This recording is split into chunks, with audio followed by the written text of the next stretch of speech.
Hi foresters, we're going to get back into working on some tree identification for the 4-H forestry competition. Anybody that wants to learn about trees, you don't have to do the competition, but we're going to follow the curriculum for 4-H, and it covers an awful lot of material. So we are going to dive into conifers versus seed-bearing, deciduous versus evergreen, and they don't always match up like you think they would.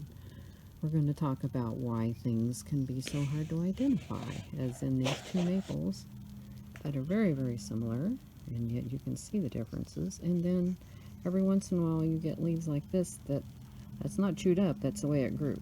So even on one tree you're going to see different things.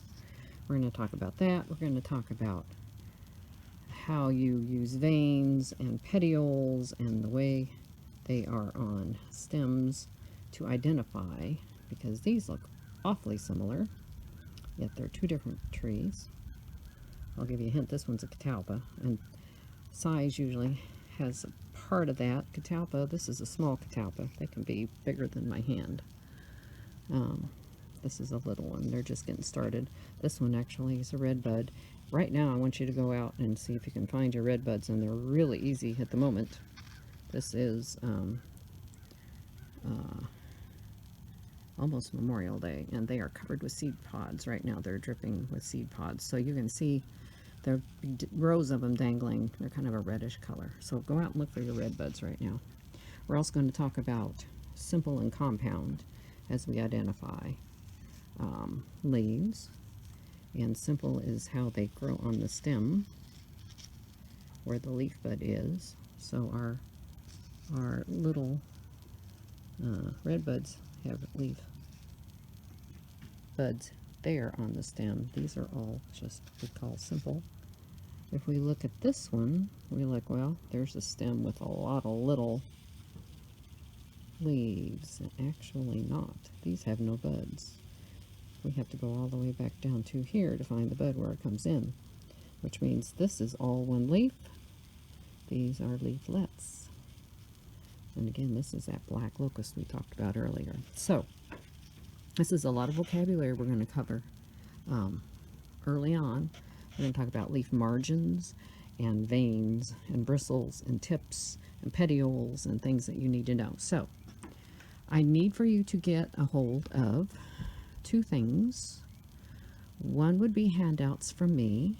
That would be the 4-H forestry things that you need to know. We'll start with glossary and identifying, start right in on identifying leaves. You can get those from me very easily if you email me at the Sevier County Junior Master Gardener email box, which is scjrmg@gmail.com. So if you think Sevier County Junior Master Gardeners, scjrmg@gmail.com, and just put forestry as the header and let me know that you are interested in forestry, and I will send you the papers that you need to go via email. You can download them, or if you need them mailed, we can take care of that for you.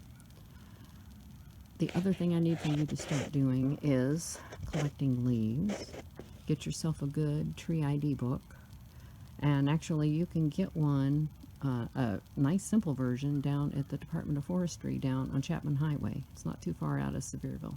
So you can get down there, and if they're open, you can just pick one up. They're free. If not, we will help you find one.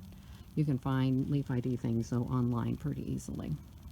And start your leaf collection. That's one of the requirements for this class, is to have your own leaf collection. So start now while the leaves are nice and not all chewed up by bugs.